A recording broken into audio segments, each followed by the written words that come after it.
shoo! Woo! Look at that. Oh my god, it skipped my little mole to the other side, and I have a towel here just so that I'm not sweating my life away, and I have it plugged in because you have to make sure that this is warm. So let's do so that it can just go in like really smooth. Because like I said, if it's not warmed up, it's gonna hurt. That's already hurting anyway. Let's strip. And alright, let's go.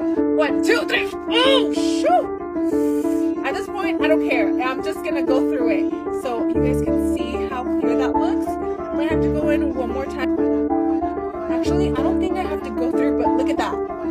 Super clean. So it comes with the waxer, the strips, and a little treatment. We put this on right now.